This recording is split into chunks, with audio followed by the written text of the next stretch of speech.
नमस्कार मंडळी, आज आपण सुकी कर्दीची भाजी करणार आहोत। चला तर मग सुरुवात करूया।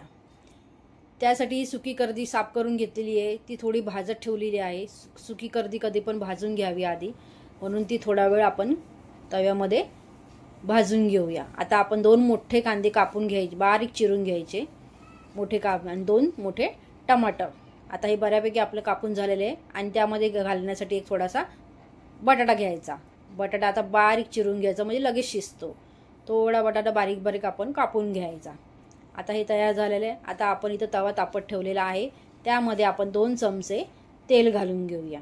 आपलं तेल बऱ्यापैकी गरम झालं की मग त्यामध्ये आपण कांदे घालून घ्या। कांदा थोडा जास्तच घालायचा, कारण सुक्या कर्दीला कांदा जास्त लागतो। कांदा चांगला भरपूर असेल ना तर भाजी छान होते।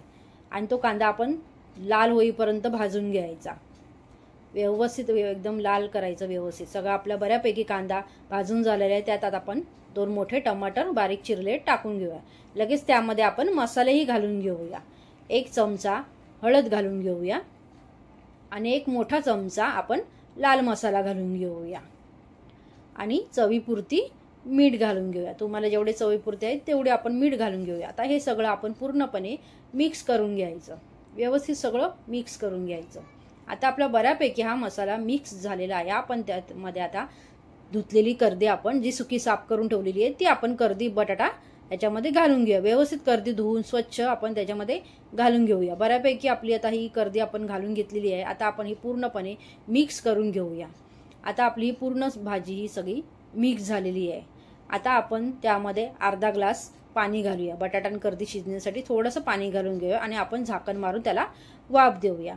आता आपण इकडे एक कैरी कापून घेऊया, कच्ची कैरी। आता कैरीचं सीजन आहे तर आपण कैरी घालूया। कैरी जर नसेल तर तुम्ही चिंच किंवा कोकम ही घालू शकता, पण कधी पण चिंच आणि कोकम जे आंबट वस्तू आपण टाकतो ना ते आपण थोडंसं मागणं टाकायचं, कारण त्यामुळे ना आंबट आधीच टाकलं ना तर बटाटा आपला शिजत नाही, म्हणून आपण मागणं कैरी घालून घेऊया। आता ही कैरी घातले, आता सगळं पुन्हा एक मिक्स करून घेऊया। परत त्याला 5 मिनिटाची आपण वाफ देऊया। आता आपण त्याला पुन्हा झाकण ठेवून वाफ देऊ। आपल्या बऱ्यापैकी आता वाफ झालेली आहे आणि आपली सुकी कर्दीची भाजी तयार आहे। आता ही भाजी आपण डिशमध्ये काढून घेऊया। आता आपण ही भाजी डिशमध्ये काढलेली आहे। तुम्हाला माझी रेसिपी आवडली असेल तर लाईक करा आणि फॉलो करा।